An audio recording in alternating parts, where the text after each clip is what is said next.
A paz do Senhor Jesus Cristo. A mensagem que eu gostaria de trazer para vocês hoje, ela tem por tema não apenas ouvintes, mas também praticantes. Praticantes de quê? Praticantes da palavra de Deus. E aí eu trago um questionamento. Será que nós podemos ser cristãos não praticantes? Será que podemos ser crentes não praticantes? Segundo a palavra de Deus, não é possível. E por que isso não é possível? Lá no Sermão do Monte, em Mateus 7, versículos 24 em diante, Jesus ele vai trazer uma verdade. Ele vai trazer uma analogia interessante a respeito disso. Ele vai dizer: todo aquele, pois, que escuta estas minhas palavras e as pratica, assemelhá-lo-ei ao homem prudente, que edificou a sua casa sobre a rocha. E desceu a chuva, e correram rios, e assopraram ventos, e combateram aquela casa, e não caiu, porque estava edificada sobre a rocha. Continuando, ele vai trazer uma comparação oposta. Versículos 26 e 27. Aquele que ouve estas minhas palavras e as não cumpre, compará-lo-ei ao homem insensato, que edificou a sua casa sobre a areia, e desceu a chuva, e correram rios, e assopraram ventos, e combateram aquela casa, e caiu, e foi grande a sua queda.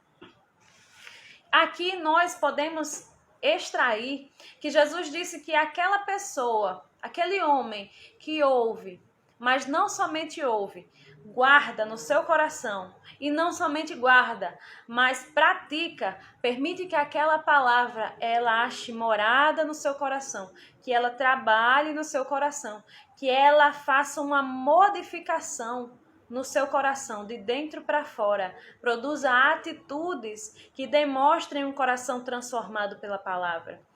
Este sim estará edificado sobre um fundamento muito firme, sobre uma rocha. E que rocha é essa? Sobre a rocha que é Jesus Cristo. E essa palavra que ficou no coração, que produziu frutos, que produziu atitudes práticas na vida desta pessoa, ela produziu edificação verdadeira. Ela edificou aquele homem.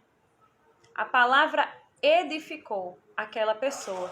Já o homem que apenas ouve, mas depois de ouvir apenas esquece, não pratica, não existe nenhuma edificação na vida dele. Ele não permitiu que a palavra entrasse e edificasse a sua vida, produzindo frutos, produzindo mudança de coração, produzindo atitudes condizentes com esta transformação. Não houve transformação. E aí a casa daquele homem caiu e foi grande a sua queda. Também o discípulo Tiago, lá na sua carta de Tiago, ele também vai trazer uma comparação, uma analogia interessante a respeito da mesma temática. Tiago 1, versículos do 19 ao 27. Vamos começar pelo de número 21. Diz assim: pelo que, rejeitando toda a imundícia e acúmulo de malícia, recebei com mansidão a palavra em vós enxertada, a qual pode salvar a vossa alma, pode produzir salvação e edificação, e mudança de vida. E sede cumpridores da palavra, e não somente ouvintes, enganando-vos com falsos discursos. Então, aquele que apenas ouve e não pratica, ele engana-se a si próprio com falsos discursos. Mas a palavra que ela não encontra morada, ela não consegue fazer a transformação, a mudança na vida daquela pessoa. A palavra em si ela é poderosa, mas precisa estar em um bom terreno, em um terreno fértil, um terreno que produza. E sede cumpridores da palavra e não somente ouvintes, enganando-vos com falsos discursos. Porque se alguém é ouvinte da palavra e não cumpridor, é semelhante ao varão que contempla ao espelho o seu rosto natural, porque se contempla a si mesmo e foi-se e logo se esqueceu de como era. Aquele, porém, que atenta bem para a lei perfeita da liberdade e nisso persevera, não sendo ouvinte esquecediço, mas fazedor da obra, este tal será bem-aventurado no seu feito. Se alguém entre vós cuida ser religioso e não refreia sua língua, antes engana seu coração, a religião deste é vã. A religião pura e imaculada para com Deus o Pai é esta: visitar os órfãos e as viúvas nas suas tribulações e guardar-se da corrupção do mundo.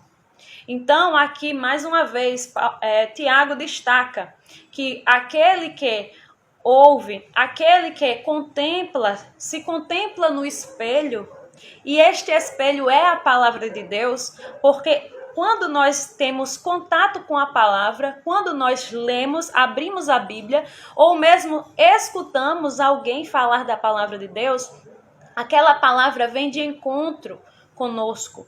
Ela nos confronta, ela perscruta até o profundo, ela torna visível, ela mostra, ela destaca aquilo que precisa ser consertado, que precisa ser mudado, que precisa ser transformado. Então funciona como um espelho. Mas a palavra diz que aquele que contempla a palavra, aquele que recebe a palavra, mas simplesmente não a pratica, não a guarda, apenas ouve e se esquece, é um ouvinte esquecediço, vira simplesmente e continua a sua vida como se nada tivesse acontecido. Ou seja, apenas ouve, mas não deixa que a palavra produza mudanças no seu interior e nem quer praticar aquilo que ela exige. Porque a palavra, ela exige mudança, ela exige prática, que seja praticada nas nossas vidas. Então, Tiago diz que a sua religião, ela é vã e essa pessoa está se enganando a si mesmo, certo? Então, se não há frutos práticos, esta pessoa apenas está se enganando. Não deixa que a palavra transforme a sua alma, a sua vida. Não deixe que produza a verdadeira salvação. Porque o evangelho, ele produz tanto salvação, quanto também ele nos chama a viver uma vida de obediência, a viver uma vida diferente, que é uma vida que produza, seja transformada dia após dia, conforme a palavra. Tiago, ele continua lá no capítulo 2, versículo 17, dizendo que assim também a fé, se não tiver as obras, é morta em si mesma. Então, se nós dizemos acreditar na palavra do Senhor, se nós dizemos ter fé, se nós dizemos ser cristãos, se nós dizemos ser servos do Senhor Jesus Cristo, se nós dizemos ser imitadores de Cristo, se nós dizemos ser pequenos cristos, cristãos, nós também precisamos produzir obras em conformidade com isso. Porque senão a nossa fé, ela não terá obras. E isto quer dizer que ela é morta, ela não existe em si. Você está apenas se enganando dizendo ter fé. Mas essa fé não serve de nada. Você não tem verdadeira salvação. Lá no mesmo capítulo, versículo 26, Tiago diz: porque assim como o corpo sem o espírito está morto, assim também a fé sem obras, ela é morta.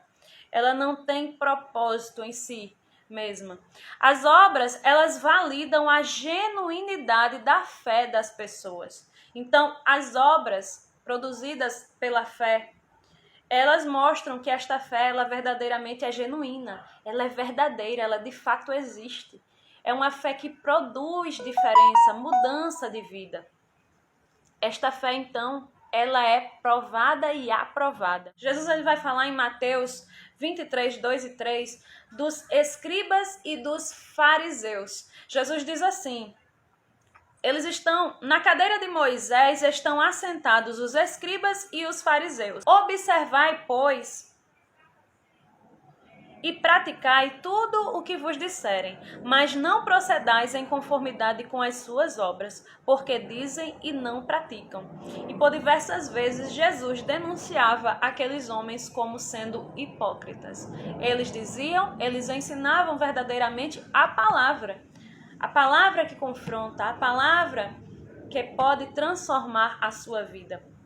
Mas aqueles homens, eles não se deixavam ter suas vidas transformadas por esta palavra. E por isso eles não viviam de maneira condizente com aquilo que ensinavam. Então Jesus dizia, o ensinamento em si, aquilo que eles proferem com suas bocas, vocês podem sim absorver. Mas a prática de vida deles, isso vocês não imitem. Porque não está em conformidade com aquilo que eles dizem, são hipócritas. E o Senhor, Ele não deseja que nós sejamos também hipócritas, assim como os fariseus e os escribas o eram. Precisamos ter uma fé prática, acima de tudo. Uma fé em conjunto com as obras, porque isto é muito importante. E aí, nós podemos destacar que existem dois tipos de sabedoria. A sabedoria que é conforme o mundo, que segue os padrões e os princípios do príncipe deste mundo, que é o príncipe das trevas, o próprio Satanás. Jesus disse que este era o príncipe deste mundo. E existe a sabedoria que é do alto, que nós vamos falar mais à frente. A sabedoria do mundo, ela é retratada lá em 1 Coríntios 3, 18 e 20, que Paulo vai dizer assim, ninguém se engane a si mesmo. Então, aquele que tem uma sabedoria que é sua própria, a sabedoria do mundo, e que se deixa guiar por essa sabedoria, ele está se enganando a si mesmo. Se alguém dentre vós tem por sábio, se tem por sábio neste mundo, faça-se louco para ser sábio. Porque a sabedoria deste mundo é loucura diante de Deus. Pois está escrito, ele apanha os sábios na sua própria astúcia. Tiago também vai falar lá no capítulo 3, versículos 13 ao 18, a respeito desta sabedoria do mundo.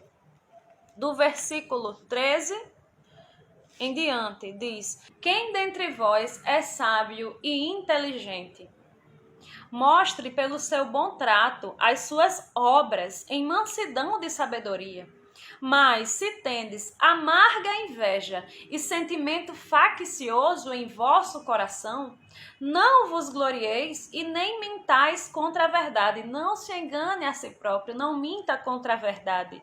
Essa não é a sabedoria que vem do alto. Estes frutos não provêm de alguém que tem a sabedoria do alto, mas a sabedoria deste mundo. Essa não é a sabedoria que vem do alto, mas é terrena, animal e diabólica. Ela é feita, o próprio Satanás e seus servidores fazem com que as pessoas se agarrem a este tipo de sabedoria e pratiquem os frutos deste tipo de sabedoria. Porque onde há inveja e espírito faccioso, aí há perturbação e toda obra perversa. Mas a sabedoria que vem do alto é primeiramente pura. E aí nós vamos tratar dela. A sabedoria que é segundo este mundo, segundo o príncipe deste século, ela produz uma amarga inveja, sentimentos facciosos, ela é terrena, animal e é diabólica. Muitas vezes, meus irmãos, nós, a igreja do Senhor, que se diz igreja hoje, né, tem produzido frutos que são conforme as sabedorias desse mundo. E tem sido para si próprios sábios conforme este mundo. E a palavra diz que este tipo de sabedoria para Deus é loucura. Loucura para Deus. Deus não se agrada disto. Então, aquele que busca a inveja, qualquer coisa é motivo que ele se inveje contra o seu irmão. Qualquer coisa é motivo de ele ter sentimentos facciosos, de intriga, de discórdia, de guerra, de dissensões. Esta pessoa que ela não produz a paz, não é pacificador, mas é, na verdade, um produtor de contendas. Esta pessoa que quer tirar proveito em tudo, que engana, que mente, que manipula dentro da casa de Deus. Esta pessoa que falta com a verdade, que não é amável, pelo contrário, é uma pessoa odiosa, uma pessoa maligna, uma pessoa maldosa, maliciosa, cheia de malícia, cheia de segundas intenções, uma pessoa que ama de maneira fingida. O seu amor não é autêntico, não é sincero, é um amor interesseiro, é um amor fingido, não é um amor que se doa, um amor sacrificial, o amor que é inspirado pelo Espírito Santo de Deus, um amor de Jesus Cristo. Esta pessoa que não não é mansa, mas é brava, ela se exalta por tudo, ela briga por tudo dentro da igreja, produz inimizade entre irmãos dentro da igreja, não é paciente, não é afável, não tem alegria verdadeira, não tem paz, não tem misericórdia do próximo, mas quer somente fazer o mal ao próximo, se aproveitar do próximo, provoca injustiças.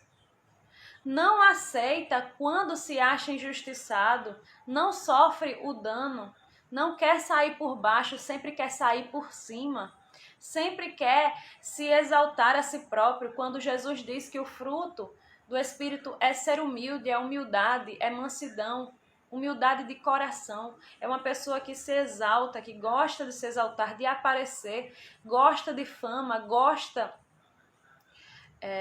de todo esse tipo de coisa que o mundo apoia, que é segundo a sabedoria deste mundo, que só gosta de levar proveito e levar vantagem em tudo. E é muitas vezes infiel nos seus compromissos, é uma pessoa que mente, que manipula e que passa por cima dos outros para conseguir conquistas, garantir os seus desejos. Esta é a sabedoria deste mundo e não convém que aquele que se diz ser cristão a pratique.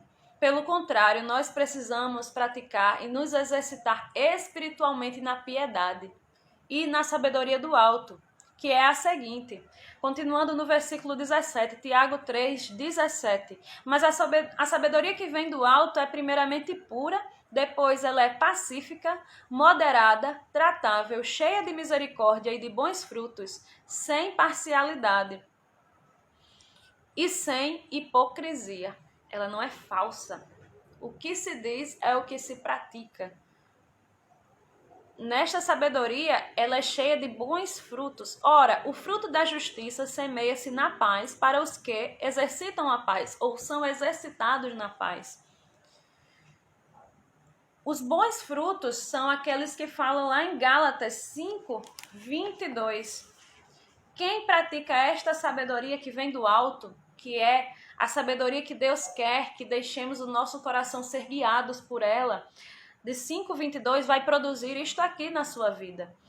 O fruto do Espírito é amor, gozo, paz, longanimidade, benignidade, bondade, fé, mansidão, temperança. Contra estas coisas não há lei.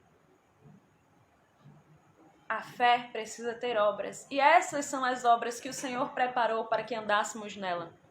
O Senhor disse: eu quero que vocês deem frutos em mim, e que esses frutos permaneçam, e que sejam frutos em abundância, frutos bons.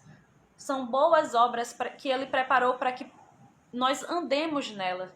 Se nós dizemos que vivemos, que no Espírito, precisamos andar no Espírito.